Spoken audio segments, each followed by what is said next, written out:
Hello friends, welcome to day trader Telugu and good evening. Sensex 721 points gain అయ్యి 60,566 దగ్గర close అయితే Nifty 208 points gain అయ్యి 18,014 దగ్గర క్లోజ్ అయింది. వెరస్ బ్యాంక్ నిఫ్టీ 962 పాయింట్స్ గెయిన్ అయ్యి 42,630 దగ్గర క్లోజ్ అయింది. ఎస్, రీసెంట్ టైమ్స్ లో మార్కెట్ వన్ డైరెక్షనల్ గా ఫాల్ అయిన తర్వాత ఒక కంప్లీట్ వి షేప్ రికవరీలో మంచిగా మార్కెట్స్ లో ఇవాళ మనం మొమెంటం అయితే చూసాం. యూజువల్ గా మార్కెట్ టాప్ సైడ్ కి వెళ్తున్నప్పుడు మంచిగా ర్యాలీ అవుతున్నప్పుడు సడన్ గా ఒక టైంలో కరెక్షన్ కనిపిస్తుంది and even downside follow అవుతున్నప్పుడు కూడా ఇలాంటి V shape recoveries oversold zones లో మనకి ఫామ్ అవుతూ ఉంటాయి. Even Nifty and bank Nifty రెండిట్లో కూడా ఇవాళ మనకి స్ట్రాంగ్ రికవరీ అయితే కనిపించింది. బట్ వచ్చే క్వశ్చన్ అంతా ఇది జస్ట్ ఒక pull back or complete reversal అని అది అర్థం కావాలంటే అసలు ఎందుకనే మార్కెట్ ఫాల్ అయింది అండ్ అగైన్ ఇలా గెయిన్ అవడం బ్యాక్ ఏదైనా స్ట్రాంగ్ రీజన్స్ ఉన్నాయా, ఇది మనం అర్థం చేసుకోవాలి. బట్ దానికంటే ముందు ఈ రీసెంట్ హైస్ నుంచి Nifty 5.7%, bank Nifty 5.6%, average mid cap 8.4% and small cap 9.8%. ఇంత భారీ మొత్తంలో ఈ డిసెంబర్ మంత్ లోనే మనకు కరెక్షన్ కనిపించిందని మనం గుర్తుంచుకోవాలి. బికాస్ ఇంత షార్ట్ స్పాన్ లో విక్స్ అంత లో లెవెల్స్ లో ఉన్నప్పుడు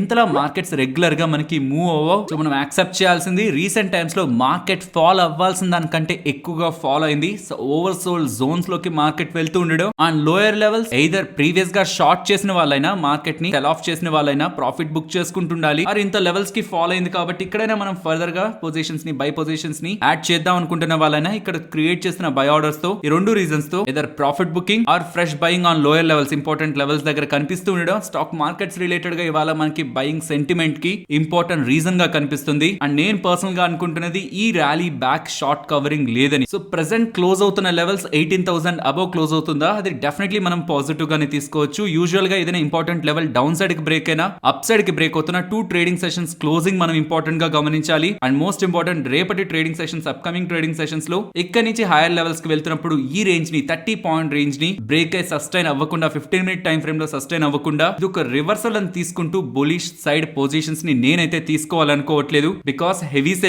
సెల్లింగ్ తర్వాత వస్తున్న బులిష్ మూవ్ అది అట్లీస్ట్ 2 డేస్ సస్టైన్ అవుతుంటే 18,000 పై అట్లీస్ట్ ఒక కన్ఫర్మేషన్ ఆర్ ఇమీడియట్ గా ఉంటున్న ఇంపార్టెంట్ రేంజ్ ప్రీవియస్ గా ఇంపార్టెంట్ గా రెసిస్టెన్స్ అండ్ సపోర్ట్ గా యాక్ట్ అయిన రేంజ్ కి అప్ సైడ్ వచ్చి స్టెబిలైజ్ అవ్వకుండా మాత్రం ఈ బులిష్ మూవ్ చూసి నెక్స్ట్ ట్రేడింగ్ సెషన్ లో ఈ level below bullish or positive side నేను డైరెక్షన్ తీసుకోవాలనుకోవట్లేదు. అండ్ రీసెంట్ టైమ్స్ లో మనం మార్కెట్ ఫాల్ అయినప్పుడల్లా గ్లోబల్ గా ఉంటున్న ఈవెంట్స్ ని హైలైట్ చేస్తూ మాట్లాడుకున్నాం. చైనా రిలేటెడ్ గా ఉంటున్న అన్సర్టనిటీ అండ్ ఈవెన్ దానికి ఇండియన్ గవర్నమెంట్ వాళ్ళు రెస్పాండ్ అవుతూ ఇక్కడ కూడా జాగ్రత్తగా ఉండాలని చేస్తున్న స్టేట్మెంట్స్ తో మార్కెట్ రియాక్ట్ అయ్యాయి. ఈవెన్ ఇప్పుడు చైనా రిలేటెడ్ గా ఎలా ఉంది పొజిషన్ అని వెతకడానికి ప్రయత్నించినా అక్కడ ఇంకా అన్సర్టనిటీ అలానే ఉంది. సో రీసెంట్ టైమ్స్ లో వచ్చిన ఫాల్ ఇదే రీజన్ తో ఫాల్ అయింటే ఆ సమస్యలు ఇంకా క్లియర్ అయిపోలేదు. సో కాబట్టి పడుతున్నప్పుడు ఏ రీజన్ అయితే మనం హైలైట్ చేసి చూసామో ఆ రీజన్ క్లియర్ అయిపోవడం కారణంగా మార్కెట్ అయితే ఇవాళ ర్యాలీ అవ్వలేదు. సో కాబట్టి ఎయిదర్ ఇక్కడ మార్కెట్ చైనాలో జరుగుతున్న అన్సర్టనిటీకి మన Indian equity markets or global equity markets కి అంత సంబంధం లేదనుకునైనా ర్యాలీ అవుతుండాలి. ఆర్ ఇందాక అనుకున్నట్టు లోయర్ లెవెల్స్ లో బయింగ్ ఆర్ ఇదొక ప్రాఫిట్ బుకింగ్ మూల మనం గమనించాల్సి ఉంటుంది. అండ్ ఇన్ ఫ్యాక్ట్ నేను మార్కెట్స్ ఫాలో అవుతున్నప్పుడు కొంత సర్ప్రైజింగ్ గా చూసిన డేటా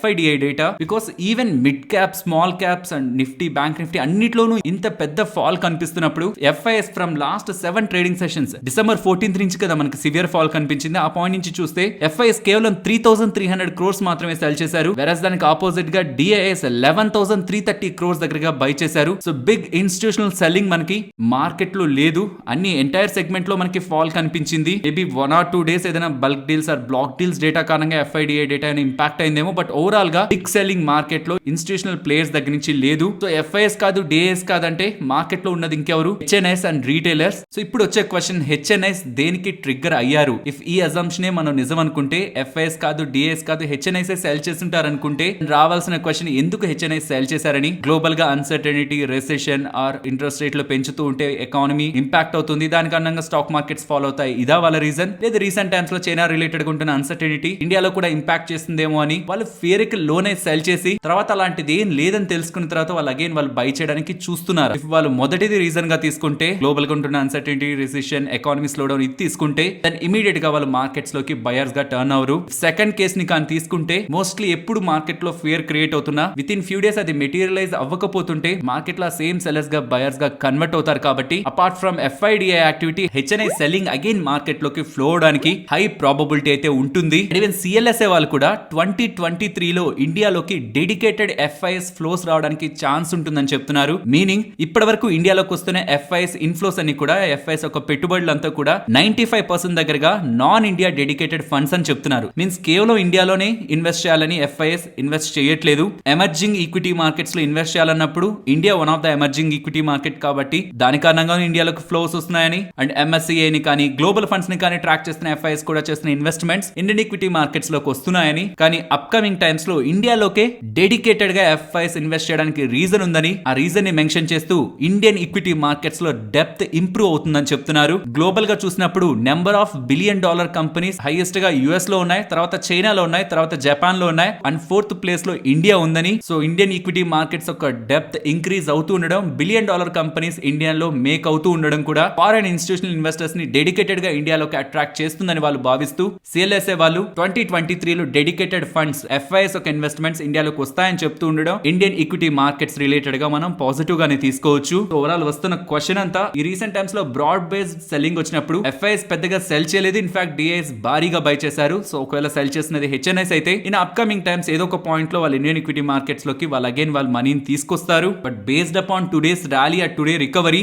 వన్ డే మూవ్ తో మనం జస్టిఫై చేయలేం, బికాస్ ఓవర్ సోల్డ్ రీజియన్స్ లో ఉన్నప్పుడు మార్కెట్ లో ఇలాంటి మూవ్స్ వస్తూ ఉంటాయి. కాబట్టి ఫర్దర్ గా నెక్స్ట్ ట్రేడింగ్ సెషన్స్ లో ఇంపార్టెంట్ జోన్స్ పై సస్టైన్ ఆర్ స్టెబిలైజ్ అవుతున్నప్పుడే ఫర్దర్ గా ఇంట్రాడే సెషన్స్ లో యాక్టివిటీ తీసుకోవడం బెటర్. అండ్ క్లోజింగ్ బేసిస్ లో 18,000 అబోవ్ నెక్స్ట్ టుమారో కూడా క్లోజ్ అవుతూ ఉండడం మార్కెట్ రిలేటెడ్ గా ఉంటున్న ఫర్దర్ బులిష్నెస్ ని కన్ఫర్మ్ చేస్తుంది. ఫ్రెండ్స్, ఇలా వీడియోస్ రిలేటెడ్ గా మేము పెడుతున్న ఎఫర్ట్స్ మీకు వాల్యుబుల్ గా అనిపిస్తూ ఉంటే మన వీడియోని తప్పకుండా లైక్ చేయండి. ఫస్ట్ ఐసిఐసిఐ బ్యాంక్ గురించి మాట్లాడుకోవాలి. మీకు ఫైనాన్షియల్ ప్లాట్ఫామ్స్ లో 3,250 crore ICICI bank Videocon loan case అని అండ్ ఐసిఐసిఐ బ్యాంక్ ఒకప్పటి సీఈఓ చందా కొచ్చర్ గారిని అండ్ తన హస్బెండ్ ని సిబిఐ వాళ్ళు అరెస్ట్ చేశారనేలా అప్డేట్స్ కనిపిస్తూ ఉంటాయి. If in case recent times లో స్టాక్ మార్కెట్ లోకి వచ్చిన వాళ్ళకి ఈ అప్డేట్స్ తో ఐసిఐసిఐ బ్యాంక్ ఇప్పుడు నెగిటివ్ గా ఇంపాక్ట్ అవుతుందా, ఇన్ని వేల కోట్ల స్కామ్ జరిగింది ఐసిఐసిఐ బ్యాంక్ లో అని నెగిటివ్ గా ఇంపాక్ట్ ఉంటుందా అని మీకు క్వశ్చన్స్ వస్తున్నట్లయితే ఫ్రెండ్స్, ఇది 2018 లో జరిగిన విషయం. ఇది ఇండియన్ బ్యాంకింగ్ ఇండస్ట్రీలోనే one of the most high profile scam. వెరస్ డైరెక్ట్ గా bank CEO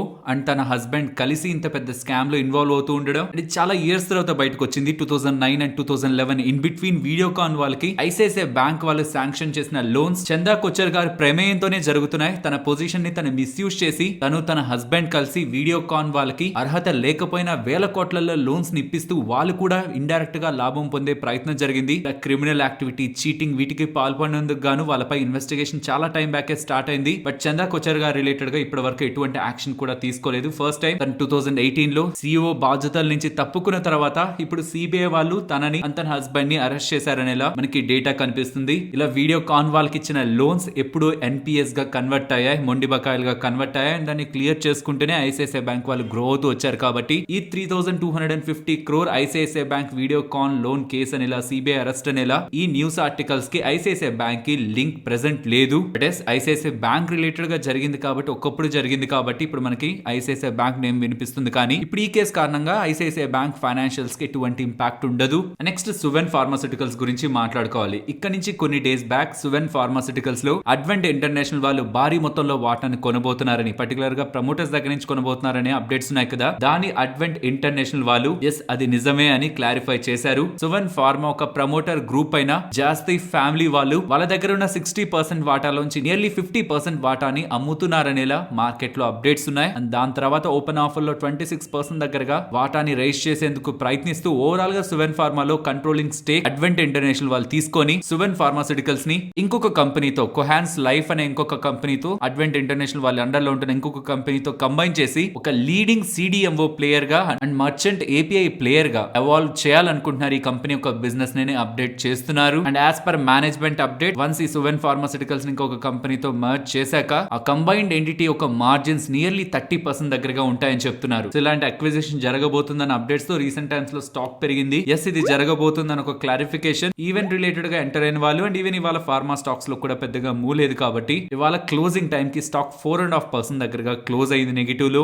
next Godrej properties గురించి మాట్లాడుకోవాలి. మీకు గుర్తుంటే ఫెబ్ 2022 లో గోద్రేజ్ ప్రాపర్టీస్ వాళ్ళు 700 crores దగ్గరగా డీబీ రియాలిటీలో ఇన్వెస్ట్ చేస్తున్నారని అప్డేట్స్ వచ్చాయి. అంటే దాంతో ఆ పాయింట్ లో ఒక్కసారిగా స్టాక్ ప్రైస్ లో ఎక్కువగా ఫాల్ కనిపించింది. డీబీ రియాలిటీలో ఎందుకు ఇన్వెస్ట్ చేస్తున్నారు గోద్రేజ్ ప్రాపర్టీస్ వాళ్ళు, అసలు ఇది సరైన డీల్ కాదని తర్వాత ఇన్వెస్టర్స్ దగ్గర నుంచి వస్తున్న ఈ నెగిటివ్ థింగ్స్ తో వాళ్ళ డీల్ ని వెనక్కి తీసుకున్నారు. కానీ ఇప్పుడు చేస్తున్న అప్డేట్ డైరెక్ట్ గా డీబీ రియాలిటీలో ఇన్వెస్ట్మెంట్ చేయట్లేదు. డీబీ రియాలిటీ వాళ్ళ గ్రూప్ కంపెనీ అయిన నీల్కమల్ రియాల్టర్స్ ప్రైవేట్ లిమిటెడ్ వీళ్ళతో జాయింట్ వెంచర్ ని ఫార్మ్ చేసి నియర్లీ 50% దగ్గరగా వాటాని హోల్డ్ చేస్తూ ఒక జాయింట్ వెంచర్ తో బిజినెస్ ని స్టార్ట్ చేయబోతున్నారని ఇలా గోద్రేజ్ ప్రాపర్టీస్ వాళ్ళు అప్డేట్ చేస్తున్నారు. అండ్ ఈవెన్ కురుక్షేత్రలో 62 ఎకర్స్ ల్యాండ్ ని కొని అక్కడ డెవలప్మెంట్ ని కూడా స్టార్ట్ చేస్తారని ఇలా ఎక్స్చేంజెస్ తో మెన్షన్ చేశారు. నెక్స్ట్ సెబీ రిలేటెడ్ గా కొన్ని ఇంపార్టెంట్ డెవలప్మెంట్స్ కనిపిస్తున్నాయి. రీసెంట్ టైమ్స్ లో QSBs అని మాట్లాడుకున్నాం కదా, క్వాలిఫైడ్ స్టాక్ బ్రోకర్స్ అని. లైక్ ఏ బ్రోకర్స్ దగ్గర అయితే ఎక్కువగా ఎంటైర్ ఇండియన్ ఈక్విటీ మార్కెట్స్ లో ట్రేడింగ్ ఆర్ ఇన్వెస్ట్మెంట్ జరుగుతూ ఉంటుందో వాళ్ళందరినీ ఒక కేటగిరీలోకి వేసి రెస్ట్ ఆఫ్ ద బ్రోకర్స్ కంటే వాళ్ళకి ఇంకా స్ట్రిక్ట్ రూల్స్ పెడుతూ వాళ్ళ రూల్స్ అన్నింటినీ మీట్ అవుతుంటేనే వాళ్ళు బ్రోకింగ్ బిజినెస్ లో కంటిన్యూ అయ్యేలా. బికాస్ వాళ్ళు ఏదైనా చిన్న తప్పు చేసినా వేలాది మంది రీటైలర్స్ ఇబ్బంది పడతారు కాబట్టి ఎవరి దగ్గర అయితే ఎక్కువ క్లయింట్స్ ఆర్ ఎక్కువ బిజినెస్ ఉంటుందో వాళ్ళపై ఎక్కువ ఫోకస్ చేయాలనేలా సెబీ వాళ్ళు చూస్తున్నట్లు ప్రీవియస్ గా అనుకున్నాం కదా. దీని రిలేటెడ్ గా 16 పారామీటర్స్ ని సెబీ వాళ్ళు ఫ్రేమ్ చేస్తున్నట్లయితే అప్డేట్స్ కనిపిస్తున్నాయి. బట్ దీనికంటే most important thing, recent times లో చాలా క్వశ్చన్స్ మ్యూచువల్ ఫండ్ హౌసెస్ పైన వచ్చాయి. పర్టికులర్ గా IPOs like PB fintech, Nykaa, Zomato, Paytm ఇవి భారీ మొత్తంలో ఫాలో అవుతూ ఉండేసరికి ఈ IPOs లో పార్టిసిపేట్ చేసిన మ్యూచువల్ ఫండ్స్, పర్టికులర్ గా మ్యూచువల్ ఫండ్ హౌసెస్, ఈవెన్ ఆ స్టాక్స్ ఫాలో అయిన తర్వాత కూడా మల్టిపుల్ మ్యూచువల్ ఫండ్ హౌసెస్ భారీ మొత్తంలో స్టేక్స్ ని న్యూ ఏజ్ టెక్నాలజీ కంపెనీస్ లో ఇన్వెస్ట్ చేస్తూ ఉండడం, అలా ప్రాఫిటబిలిటీ క్లియర్ గా లేని కంపెనీస్ రిలేటెడ్ గా మ్యూచువల్ ఫండ్స్ అంత పెద్ద రిస్క్ ఎలా తీసుకుంటున్నాయి రీటైలర్స్ మనీతో అని సెబీ వాళ్ళు మ్యూచువల్ ఫండ్స్ వాళ్ళని కాంటాక్ట్ అయ్యి ఒక సౌండ్ లాజిక్ ఉంటేనే మీరు ఈ IPOs లైక్ ఈ new age internet based companies లో ఇన్వెస్ట్మెంట్ చేయండి అని. అండ్ దీని రిలేటెడ్ గా సెబీ వాళ్ళు కొన్ని స్పెసిఫిక్ గైడ్ లైన్స్ ని కూడా ఇవ్వనున్నారనేలా ఫైనాన్షియల్ ఎక్స్ప్రెస్ ప్లాట్ఫామ్ లో డేటా అయితే కనిపిస్తూ ఉంది. And next multiple financial platforms లో ఫైనాన్స్ మినిస్టర్ నిర్మలా సీతారామన్ గారు ఎయిమ్స్ హాస్పిటల్ ఢిల్లీలో అడ్మిట్ అయ్యారనేలా బ్రేకింగ్ న్యూస్ అనేలా డేటా కనిపిస్తుంది.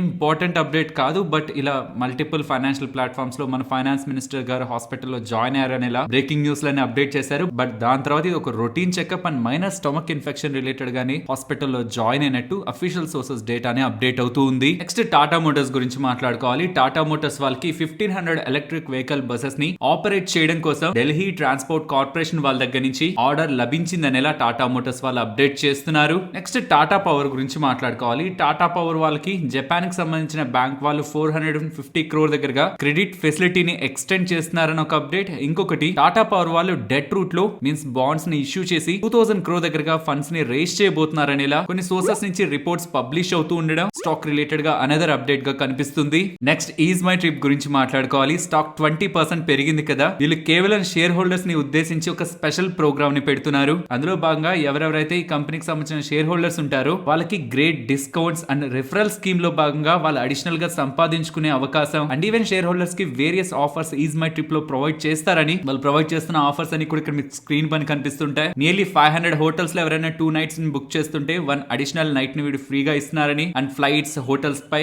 ఎక్స్క్లూజివ్ డిస్కౌంట్స్, హోటల్స్ పై 12% and train and bus bookings పై ఎక్స్ట్రా 7% డిస్కౌంట్, డొమెస్టిక్ ఫ్లైట్స్ పై 500 అండ్ ఇంటర్నేషనల్ ఫ్లైట్స్ పై 1000 రూపీస్. ఇవి కాక రిఫర్ అండ్ ప్రోగ్రామ్ ని కూడా షేర్ హోల్డర్స్ కి రన్ చేస్తారని ఇలా వీళ్ళు అప్డేట్ చేస్తుండడం. దీనికి EMT ఫ్యామిలీ అని నేమ్ ఇస్తూ ఒక స్పెషల్ ప్రోగ్రామ్ ని కేవలం షేర్ హోల్డర్స్ కి వీళ్ళు రన్ చేస్తారని ఇలా స్టేట్మెంట్స్ చేస్తుండేసరికి మేబీ ఈ ప్రోగ్రామ్స్ లో బెనిఫిట్ పొందడానికి అడిషనల్ గా షేర్ హోల్డర్స్ గా మారడానికి రీటైలర్స్ ఇంట్రెస్ట్ చూపించినట్లున్నారు. స్టాక్ ఇవాళ 20% పెరిగింది. ఎస్, మేబీ ఇలాంటి అప్డేట్స్ తో ఎక్కువ శాతం share holders is my trip ని ఎక్కువగా యూజ్ చేస్తారు, ఎక్కువ మందికి రిఫర్ చేస్తారు. దాని కారణంగా కూడా బిజినెస్ పెరుగుతుందన్న ఒక రీజన్ తో కూడా స్టాక్ పెరుగుండొచ్చు. బట్ ఇలాంటివి చాలా రేర్ గా చూస్తూ ఉంటాం మనం స్టాక్ మార్కెట్ లో. షేర్ హోల్డర్స్ కి ఇలాంటి special benefits and refer and earn ఇలాంటివన్నీ కూడా కంపెనీస్ యూజువల్ గా ప్రకటించావు. బట్ చూడాలి ఈ స్టేట్మెంట్స్ తర్వాత స్టాక్ రిలేటెడ్ గా బిజినెస్ లో ఎటువంటి చేంజ్ వస్తుందని. బట్ ఓవరాల్ గా షేర్ హోల్డర్స్ ని అండ్ వాళ్ళకి సంబంధించిన వాళ్ళని రిఫర్ చేసినప్పుడు కూడా అడిషనల్ గా మేము మాకు సంబంధించిన వాల్యూడ్ షేర్ హోల్డర్స్ ని రివార్డ్ చేస్తామని వీళ్ళు చేస్తున్న స్టేట్మెంట్. స్టాక్ ఇవాళ 20% పెరిగింది. నెక్స్ట్ పూనా వాళ్ళ ఫిన్కాప్ గురించి మాట్లాడుకోవాలి. స్టాక్ 15% పెరిగింది.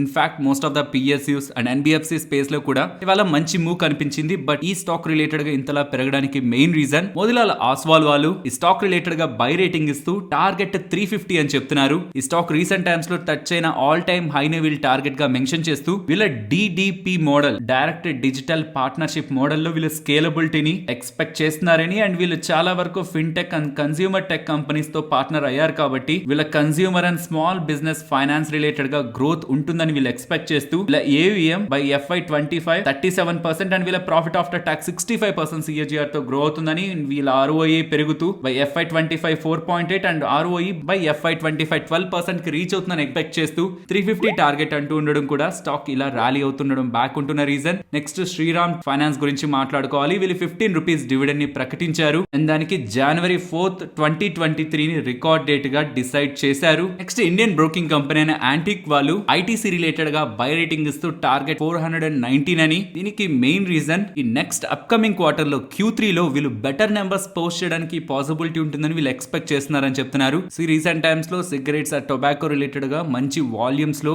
అండ్ ప్రాఫిటబిలిటీలో కూడా గ్రోత్ ఉంటుందని వస్తున్న రిపోర్ట్స్ కూడా upcoming quarterly numbers ITC related గా బెటర్ గా ఉంచుతాయని వీళ్ళు ఎక్స్పెక్ట్ చేస్తూ Q3 నెంబర్స్ బాగుంటాయని ఒకే ఒక్క రీజన్ తోనే వీళ్ళు ఈ టార్గెట్ ని ఇస్తున్నట్టు 419 వీళ్ళు ఎక్స్పెక్ట్ చేస్తున్నట్లు యాంటిక్ వాళ్ళు ఐటీసీ రిలేటెడ్ గా అప్డేట్ చేస్తున్నారు. నెక్స్ట్ నిఫ్టీ అలాగే bank Nifty support and resistance. Nifty support 17,950 and resistance 18,090 to 18,120. Same అదే బ్యాంక్ నిఫ్టీ కూడా డౌన్ సైడ్ ఫాల్ అవుతుంటే 42,450 అండ్ అప్ సైడ్ 42,890. అండ్ ఇంతలా డైరెక్షనల్ మూవ్స్ వచ్చినప్పుడు డౌన్ సైడ్ కానీ అప్ సైడ్ కానీ ఒక రేంజ్ ని ఆర్ ఒక డైరెక్షనల్ వ్యూ ని తీసుకోవడం కరెక్ట్ కాదు. 18,000 అబౌవ్ 2 days స్టెబిలైజ్ అవుతుంటే మనకు ఆప్షన్ చైన్ డేటాలో కొంత చేంజెస్ కనిపించడానికి ఛాన్స్ ఉంటుంది. సో కాబట్టి రేపటి ట్రేడింగ్ సెషన్ లో మార్కెట్ క్లోజింగ్ తర్వాత ఉంటున్న స్టేబుల్ ఆప్షన్ చైన్ డేటాను చూస్తూ రేంజ్ ని తీసుకోవడం బెటర్ అనేది నా ఒపీనియన్. ఫైనల్లీ ఇది ఫ్రెండ్స్ మన వీడియో నచ్చిందా? నచ్చితే మన వీడియోని లైక్ చేయండి ఫ్రెండ్స్. అండ్ ఈ వీడియో మన వాళ్ళకి యూజ్ అవుతుంది అనుకుంటే తప్పకుండా షేర్ చేయండి. అండ్ మన ఛానల్ ని సబ్స్క్రైబ్ చేయనట్లయితే ఛానల్లో ఉంటున్న కంటెంట్ ని గమనించండి. ఆ కంటెంట్ మీకు యూజ్ అవుతుంది అనుకుంటేనే ఛానల్ ని సబ్స్క్రైబ్ చేసి పక్కనే ఉన్న బెల్ ఐకాన్ క్లిక్ చేయండి. మరొక ఇంట్రెస్టింగ్ వీడియోతో మళ్ళీ మీ ముందుకు వస్తాను. అంతవరకు టేక్ కేర్.